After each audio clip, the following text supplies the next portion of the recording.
see you tonight. Thanks for being here on this foul weather night as we join together for Bible study. We're studying the miracles of Jesus and looking at, we've tried to group them together in some that have similarities, and the lesson tonight is 4 instances where he healed blind people.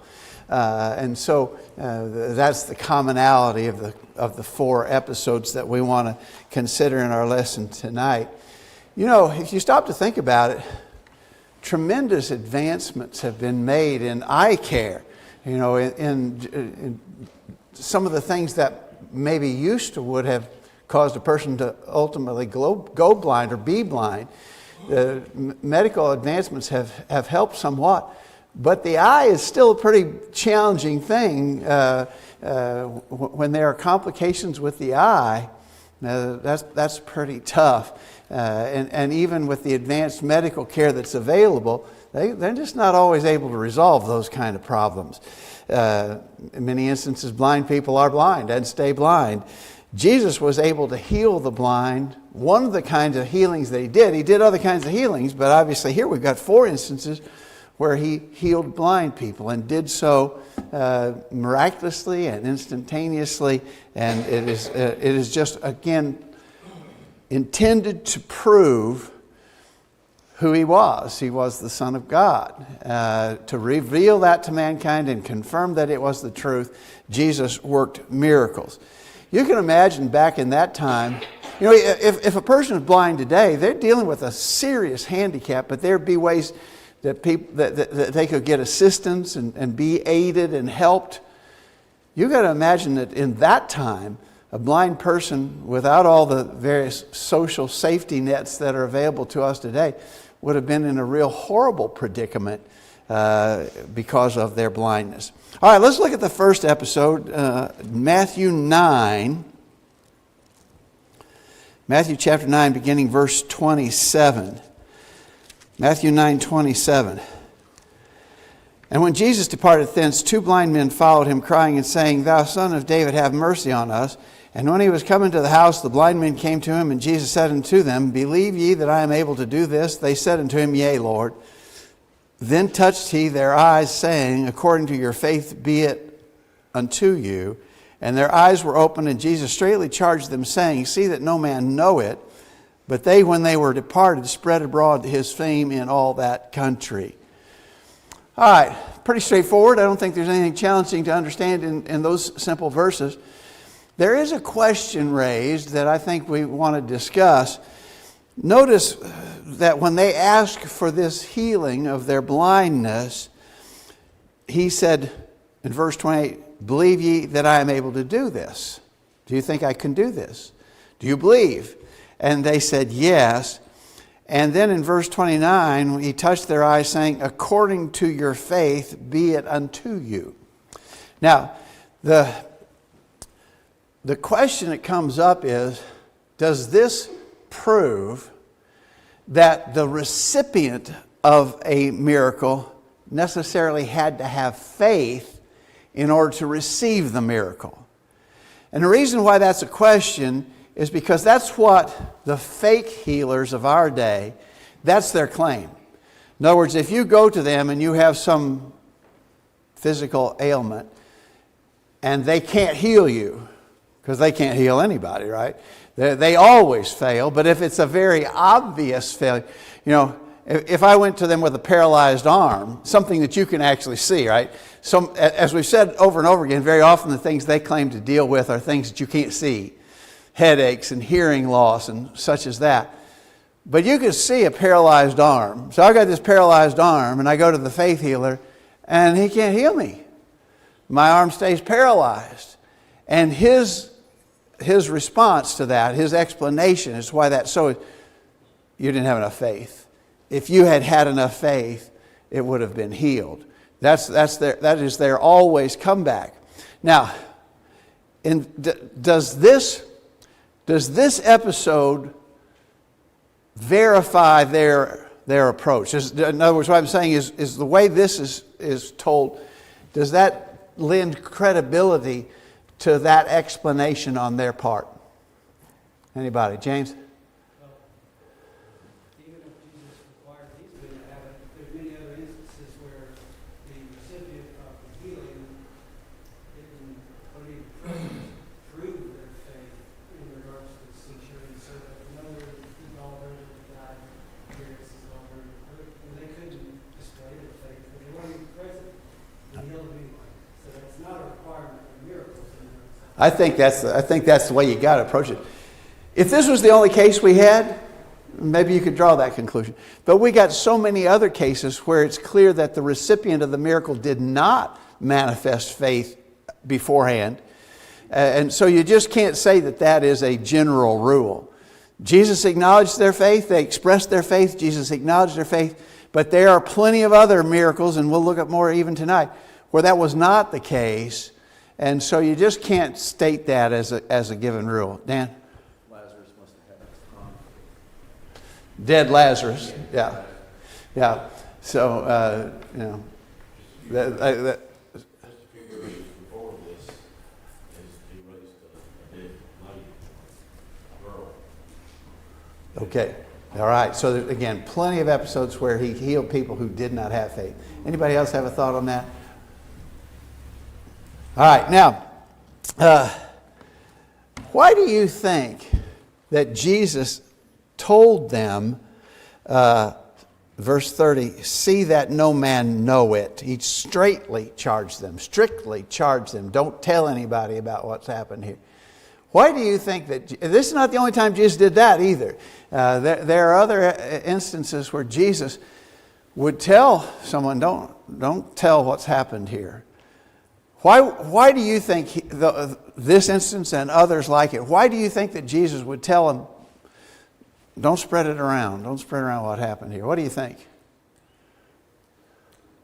Tom? One is sort of, he just didn't want people coming to him for healing. He want, the real purpose was to come, to talk about the kingdom coming. So, if they're out there telling everybody, then a lot of people are just going to follow him for being able to do miracles, and that turned out to be the case in all situations. All right. So maybe to limit people who were only interested in the physical rather than the spiritual, possibly. Anybody else? Wayne? Jesus didn't do the miracles for self-aggrandizement. Yeah. He didn't do it to promote self. He did it to prove himself to be the Son of God, or other miracles were done by the apostles to confirm the faith of priests. Yeah. If I was wanting to promote myself and get a big following and maybe make a lot of money, I'd want you to tell everybody what happened here. And so this would be a very distinct difference between what Jesus did and what we see again by these fake healers today. James? I think Jesus, in a lot of instances, had a plan of when the public should know, or when, if the public got too excited too early, even after feeding 5,000, he thought they were going to make the kingdom, try to force him to get out of the way. There was a time and a place for things to occur. He didn't want news spread too much where he couldn't accomplish the things he needed to, or made it harder for him to do the things necessary until it was probably when he went to Jerusalem. And that's when I think you're right. I think we usually say Jesus was trying to control the timing of events, not let it get ahead of itself. And I think that's a fair part of this too. I think you almost have to factor that in, that Jesus was trying to, oh boy, I don't know if the fair expression, you maybe try to keep a lid on it a little bit. This pressure cooker is building, but there's a lot of things that haven't happened between now and the end of his life. And so maybe, usually, I think very typically, the commentators will say something like James said, an attempt to maybe control the timing of events. Anything else here? Sarah? Just, for example, his first miracle, the change of the water to wine, his first response was, my time is not yet come. Yeah, he actually mentioned timing there, didn't he? Good point. All right, Gary? This first time in Matthew's gospel where someone confessed Jesus being the son of David. Oh, okay. I had not picked up on that detail. So there's some people begin to connect the dots. Yeah, that's a good point. So Jesus straightly, King James Version says straightly. I imagine another version says something like strictly. He instructed them, don't tell anybody, see that no man know it. But they, when they were departed, spread abroad his fame through all that country. It's kind of fun. In a way, you would think, man, this guy has the power to cure blindness. And he said, don't talk about it. I'm not talking about it. There's that way of looking at it. But the other way is when something that good happens to you, you can't keep it to yourself, right? And the point has been made. I think it's a fair point. We're the recipients of great blessings from the Lord too. And when good things happen to you, you can't keep quiet about it, or at least you shouldn't keep quiet about it. And so, I'm always kind of intrigued by these cases where Jesus said, don't talk about it, don't tell anybody, and they go right out and tell people. And I just think the explanation of that is when something that good has happened, you just can't keep it to yourself, and they didn't. All right, any other thoughts on that act of healing two blind men there? Let's go to John 9. Now this is the whole chapter basically of John chapter 9, so we won't read it all, but we'll read some parts of it. This is a real interesting case, and I think you remember it. It starts out in John chapter 9, verse 1. As Jesus passed by, he saw a man which was blind from his birth. Okay, so the first part of this is how long had the man been blind? He'd been blind since birth. How old was he? How long had that been? We don't know. It doesn't say exactly, but if you skip down to verse 21, his parents said, who hath opened his eyes? We know not. He is of age. Ask him. He shall speak for himself. So I don't know how old he was, but he was a man, full grown, of age. And so he had been blind a long time from birth. He had never seen from birth. Interestingly, in verse 2, his disciples asked him, saying, Master, who did sin, this man or his parents, that he was born blind? Now, they're acting upon an assumption. They didn't even consider any alternative to this. Somebody sinned. This man was born blind. And that being the case, somebody sinned. Because if you're suffering, their apparent assumption was, if you're suffering some physical malady of whatever sort, it has to be because it's a punishment for some sin, your own or somebody else's sin. Now, notice they didn't even consider an alternative to that. There's only two options here. Either he sinned or his parents sinned. Who sinned? Kind of odd that they would say, how would they blame him for sinning when he's been blind since birth, But anyway, that was their assumption. And Jesus just shut that down immediately. Verse 3. Jesus answered, neither hath this man sinned nor his parents, but that the works of God should be manifest in him. There's a real strong view in the world today, even today, that, if you got something going on bad, physical, health-wise, God's trying to tell you something. There's something wrong in your spiritual life if you're suffering physical ailment. I've always thought that's a real self-defeating kind of position to hold. Because the fact of the matter is we're all going to get old and sick and die. And so if bad physical health and ultimate death is God telling you, God giving you a sign, something, then we're all doomed. Because that's the reality of living life in this present world.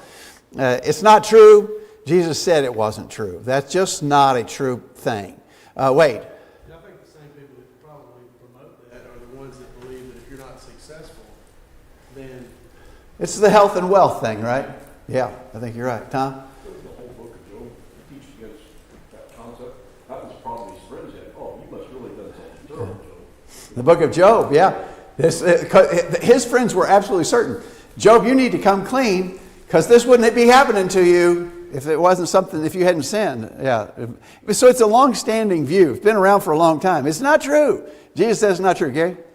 Yeah, that was a popular Jewish doctrine during the time of Exodus about the result of sin.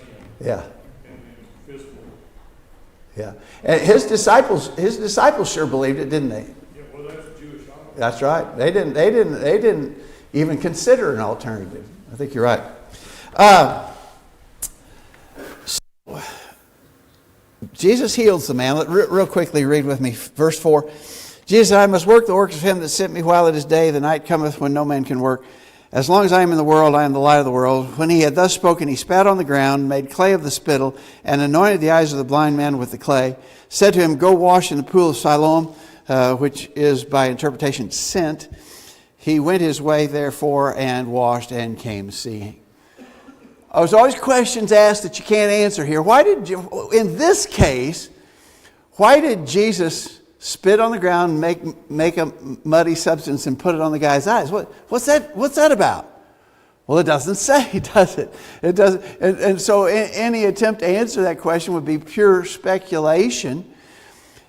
I would guess, although it's just speculation, that in some of these instances, Jesus does certain things to sort of emphasize the power that he is manifesting. And that may be that he saw an advantage in this case, maybe for others who are observing, to see him do that way. Remember, all the miracles are designed for the exact same purpose: reveal his identity, confirm him to be the Son of God. And so, doing different acts of healing in different ways, just to show his power. I would leave it at that. I don't think you could argue with that. Now, when verse 8, the neighbors therefore, and they which had seen him that was blind, said, is not this he that sat and begged? Some said, this is he. Others said, he is like him. But he said, I am he. Therefore they said unto him, how were thine eyes opened? He answered and said, a man that is called Jesus made clay, anointed my eyes, said to me, go to the pool of Siloam and wash. And I went and washed, and I received sight. Then they said unto him, where is he? He said, I know not. So, others who did not see the miracle firsthand know that this is the guy. It's kind of interesting. Some say, well, he's like him. I'm not sure it is him. They say, isn't this the guy that was sat and begged, the blind man that we saw always begging? And some say, well, it's kind of like him. I'm not sure it's him. And he said, no, it's me. If you stop to think about it, a person who's blind has a certain facial expression maybe or appearance. When you can see, your facial expression or appearance would almost certainly be altered. And that may be why they said, is that him or not? And he said, yes, it's me. And they asked how he was healed. He said, Jesus did this. Where is Jesus? He said, I don't know where Jesus is. Now, this is killer, in verse 13. They brought to the Pharisees him that aforetime was blind, and it was the Sabbath day when Jesus made the clay and opened his eyes. Then again the Pharisees also asked him how he had received his sight. He said unto them, He put clay upon mine eyes, and I washed, and do see.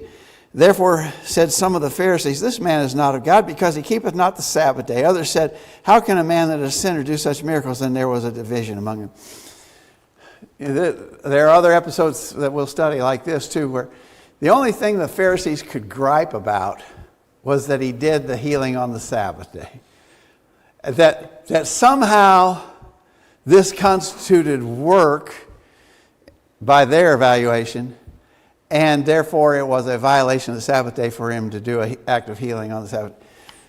Talk about a stretch. If you got to stretch that far to make a charge against Jesus, you got to stretch too far, right? But again, this is not the only time that they will do this. So the guy didn't back down. The guy did not back down. They said, verse 17, they said unto the blind man again, what sayest thou of him that he hath opened thine eyes? He said, he is a prophet. But the Jews did not believe concerning him that he had been blind, and received his sight, until they called the parents of him that had received his sight. And they asked them, saying, is this your son, whom you say was born blind? How then doth he now see? His parents answered them and said, we know that this is our son, and that he was born blind. But by what means he now seeth, we know not. For who or who hath opened his eyes? We know not. He is of age. Ask him. He shall speak for himself. Notice verse 22. These words spake his parents because they feared the Jews. For the Jews had agreed already that if any man did confess that he was Christ, he should be put out of the synagogue. Therefore the parents said, he is of age. Ask him. Isn't this a powerful testimony to just how threatening peer pressure can be? I mean, the power of these Pharisees to act upon them.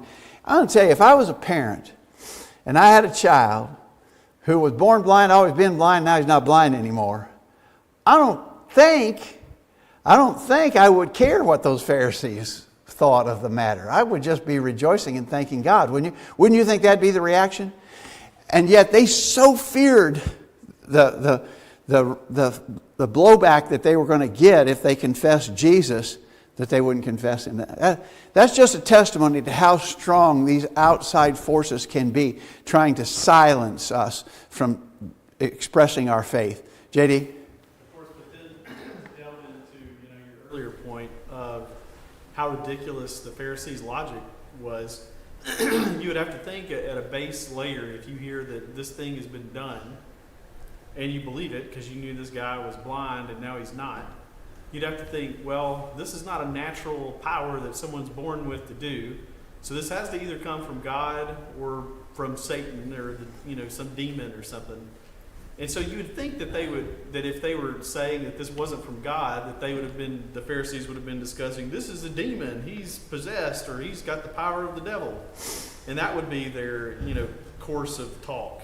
But it's almost like they're saying it's from God, but then they're saying, well, it was work. Well, if God gave somebody the ability to do that, and God wasn't happy with them working on the Sabbath, let God take care of it. I mean, I think that would be a normal person's course of reasoning, not where they went. Yeah. Which just shows you how bloated they were about themselves. Talk about grasping for straws. They're grasping for something to criticize Jesus about.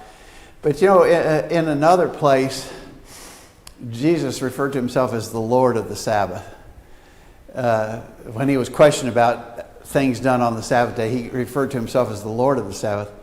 And I think basically what Jesus is saying, don't be interpreting the Sabbath law to me. I wrote the Sabbath law. Don't be telling me what is and isn't a violation of the Sabbath law. I'm the author of the Sabbath law. This, If he wanted to violate it, he could. well, he could, but he didn't. Yeah. As a human and not God, I mean, people, to me, it just shows the Pharisees just the comeuppance that they have about themselves, that they're basically shaking their finger directly in the face of God. Yeah. It's a pretty scary proposition. Yeah, I think that's right. Clayton? If I put out synagogue, was this the white mob of society? They would have been total social outcasts if they were cast out of the synagogue, that's for sure. Clayton?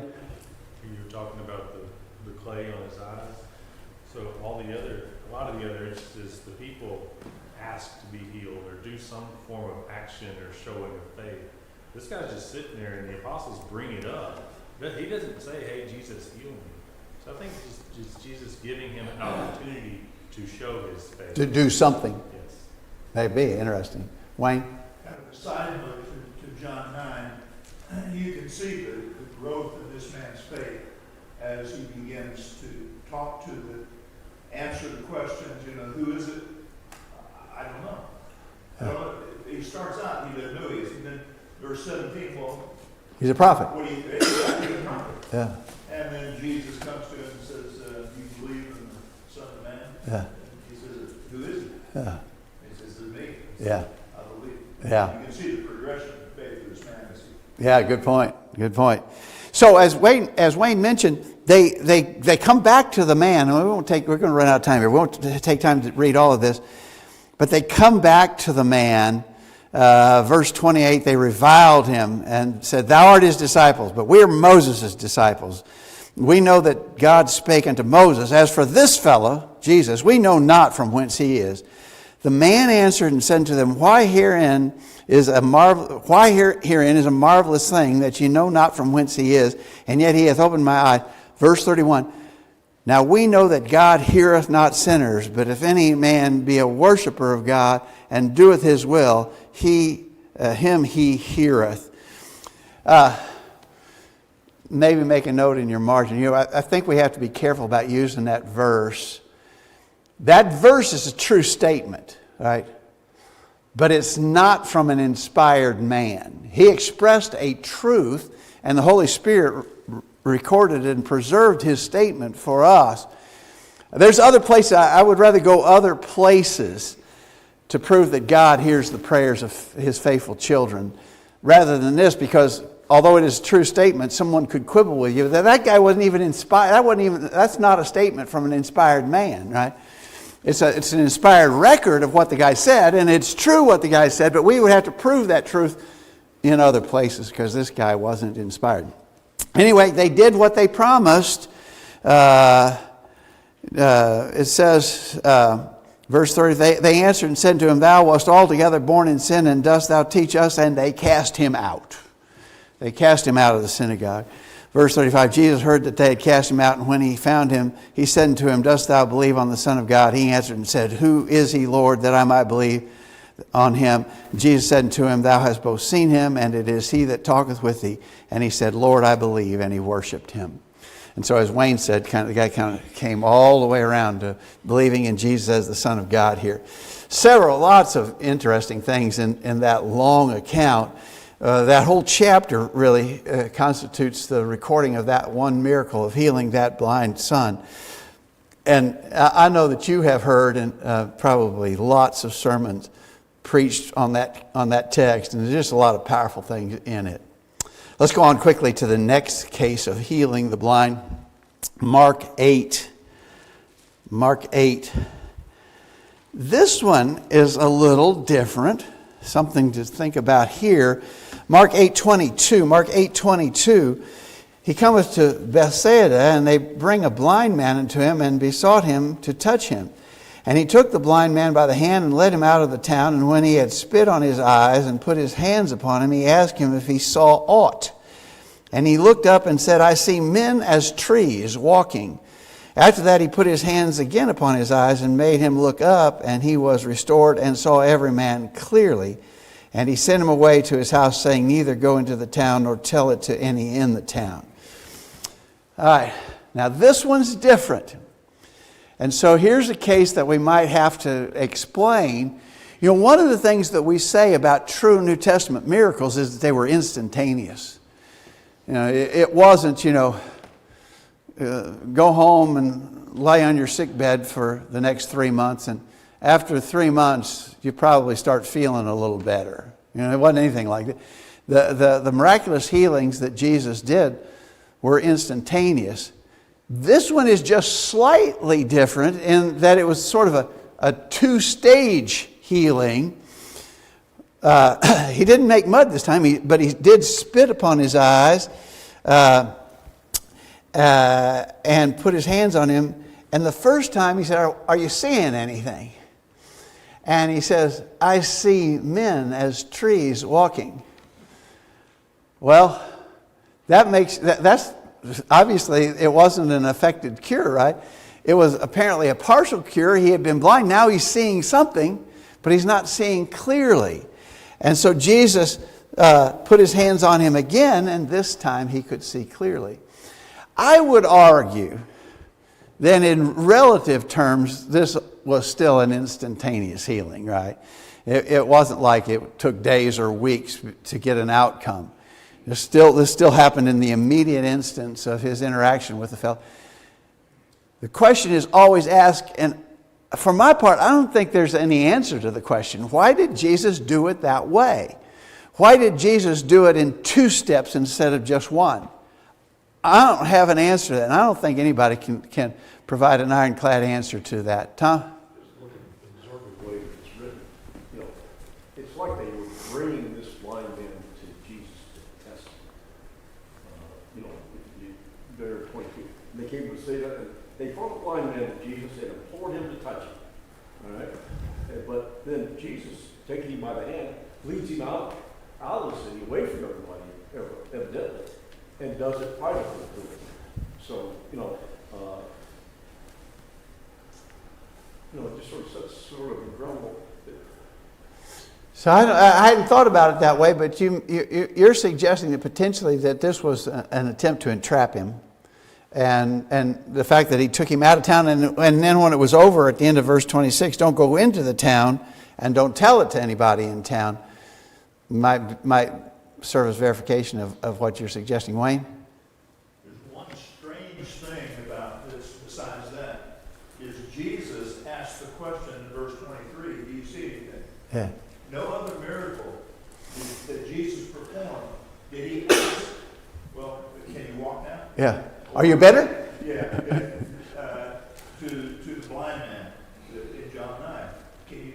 None of those times did he ever ask that question, but here he asks that question. There seems to be a reason for that. I don't know what that reason is, but it's different in that respect. It is. It's a little bit different case. James? I've heard one explanation that might make some sense, but it's not confirmable. So previously, right before this instance, he got on to his disciples, because he was talking about the leaven and the Pharisees, and he said, we didn't bring any bread. And Oh, he's upset about the bread. you're not thinking straight. And he says to them, having eyes you do not see, having ears you don't hear. They weren't seeing clearly. They couldn't picture the whole thing. And some people say that he does this in front of them, showing that this man is gaining sight because he can see clearly. But Jesus fixes him. So I not heard that, James. So you're saying it's sort of a parallel. They weren't seeing the reality about Jesus clearly, and this guy initially wasn't seeing. Jesus finished what he started. Yeah. And he ultimately, the disciples would be like this person who could when Jesus goes back. I like it. I like it. I hadn't heard that before. I don't know if you can't prove it, but it would make sense just prior to that. Yeah, good tie-in. Clayton. Also, like my grandfather is legally blind. He cannot function on his own, but he can see a little. He can tell that there might be someone over there, or it could be a tree. He doesn't know. Yeah. And I could easily hear him say that statement. So is this man possibly not blind, that he can't see enough, he can't function? And So your question is, was he totally blind at the start of this? he's not healing in the first section or whatever. He says he does something. And he's already took him by the hand. He could have healed him right then just doing that. He touches his eyes. So your question is the first phase really nothing? I don't know. Interesting. But, and I think it's a really good point that James is making too, that Jesus is able to finish what he starts. And there's nothing that he can't do. He's the Son of God, and he proves it. All right, real quickly before we run out of time. The fourth episode of Healing the Blind is actually recorded in 3 of the gospel accounts, Matthew, Mark, and Luke. Some people want to suggest that there's some contradictions here. And so we want to look at these to make sure we can explain this to show that there is no contradiction. Matthew 20. Let's go. Let's just read these real quickly. Matthew 20:29. As they departed from Jericho, a great multitude followed them, and behold, 2 blind men sitting by the wayside, when they heard that Jesus passed by, cried out, saying, Have mercy on us, Lord, thou Son of David. And the multitude rebuked them because they should hold their peace. But they cried the more, saying, Have mercy on us, O Lord, thou Son of David.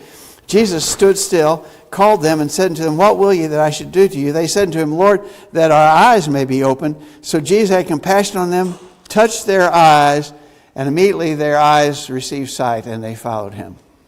All right. Couple things there. Notice it was as he was departing from Jericho, verse 29, there were 2 blind men. Okay? All right, let's go to Mark 10.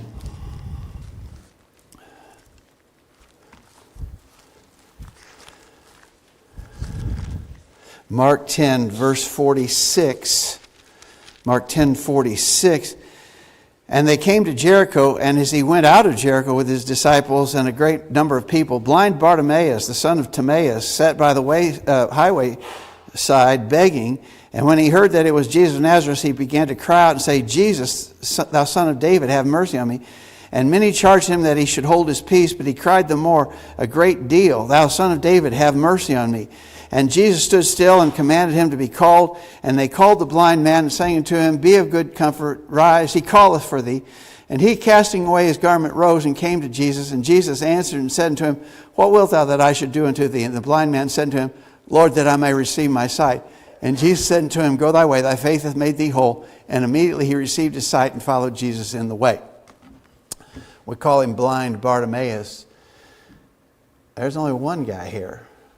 There's not two guys, there's one guy. Now, this says they came to Jericho. The first version says they were departing from Jericho, but this is not that much different. They came to Jericho, verse 46, and as he went out of Jericho with his disciples.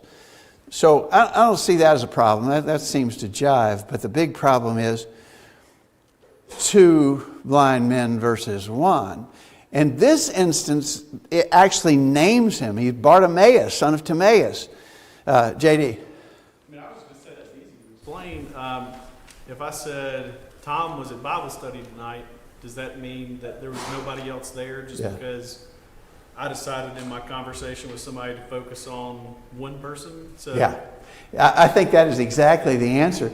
This is not, this wouldn't be uncommon. So I go to the Walmart store and I see Dan and Jill. And so maybe talking to somebody later, I say, I saw Dan and Jill at the Walmart store. Okay. And then maybe later, I say to somebody, I saw Dan at Walmart today and he told me such and such. Is that necessarily contradictory? That's not a contradiction, is it? That would not be a contradiction. It's just different accounts of the same thing happening. And so here, blind Bartimaeus is actually named. He's obviously the sort of the leading character in the story. But the way this is told does not preclude that there was also another blind man there at the same time who also received healing. So again, this is not necessarily a contradiction. Usually what we say about these instances is that they dovetail. They're told from different perspectives, and they may provide supplemental information, but not contradictory information. So this is supplemental. This is not contradictory. All right, real quickly, go to Luke 18. Luke 18, verse 35. It came to pass that as he was come nigh to Jericho, a certain blind man sat by the way begging. And hearing the multitude pass by, he asked what it meant. They told him that Jesus of Nazareth passeth by. And he cried, saying, Jesus, thou son of David, have mercy on me. And they which went before rebuked him that he should hold his peace. But he cried so much the more, Thou son of David, have mercy on me. And Jesus stood and commanded him to be brought unto him. And when he was come near, he asked him, saying, What wilt thou that I should do unto thee? And he said, Lord, that I may receive my sight. And Jesus said unto him, Receive thy sight, thy faith hath saved thee. And immediately he received his sight and followed him, glorifying God. And all the people, when they saw it, gave praise unto God. Again, we have here one man instead of two. So Matthew's account says there were two. Mark and Luke says there were one. But I just, if we want to look at it logically, that does not necessarily imply a contradiction. It just doesn't. Now, this one is expressed a little bit different. Both Matthew and Mark said it was as he was leaving Jericho, he encountered blind Bartimaeus and the other man. Here in chapter 18 of Luke, verse 35, it came to pass as he was come nigh unto Jericho, a certain man sat by the wayside. What's another version? Somebody read me a different version there. As he was approaching. As he was approaching. All right. And the other versions say as he was leaving. So there's a little bit of a difference there. I would argue that it could be expressed as that he was in the Jericho vicinity, as he was in the vicinity of Jericho. And it may have been that he went out of the city and came back into the city. I don't think that you could press a rabid contradiction there. These events happened in the vicinity of Jericho. Clayton. Just so happens we were watching Happy and Media video last night on YouTube, and they were in Jericho, and his explanation was there was a residential section, and then there's the administrative section. And there's a road that connects the two, and he may have been on that road, that's where all travel was going to be. And so, yes, they're technically leaving one part, but also Approaching another part. Yeah, okay, interesting. Any other thought on that? Again, Wayne. Yeah, it doesn't say in verse 35, it says as Jesus was approaching Jericho, a blind man said, and then he asked people around him who he was. Yeah. And so they told him, and Jesus of Nazareth as he was passing by. And so he cried out. It could have been that Jesus went into Jericho, and then as he was coming out and passing by the man, Yeah. because he doesn't instantaneously talk to Jesus in verse 35 and 36. Yeah. He talks to others around, and he has to process that information. Yeah. So it Yeah. naturally would seem that he would. If you want, I would grant that if you were striving hard to come up with a contradiction, you might hang your hat here. But I think it can be explained in such a way that it doesn't have to be a contradiction. Usually when we come up with these kind of potential contradictory situations, all you need is one feasible explanation. There may be multiple feasible explanations that explain away the alleged contradiction. And I think we have enough here to say that this was not a contradiction, that it involved Jesus' activities in the vicinity of Jericho. Whether he'd gone out of one part and entering in another part, where he'd gone out and come back in, Jesus was in the Jericho vicinity when he healed blind Bartimaeus and apparently another blind man who was with him. It's sometimes there in Mark's account about where Bartimaeus is named, when they told him he calls for you. I remember a preacher, years ago, I remember a preacher making a point. What does blind Bartimaeus do? He casts his cloak aside and he comes to Jesus. Well, wait a minute. I'm a blind man. If I throw this cloak down, I may never find it again. I'm blind. And someone was making a point. His faith was such. He wasn't worried about relocating his cloak that he threw down because he had faith that Jesus would heal him. Kind of an interesting way to look at it. All right, everybody. I think those are all interesting. Remember, and in those instances, it actually mentions that the healings were immediate. But remember always the purpose of the miracles, to reveal Jesus' true identity and to confirm it, and clearly they did. Thanks, everybody.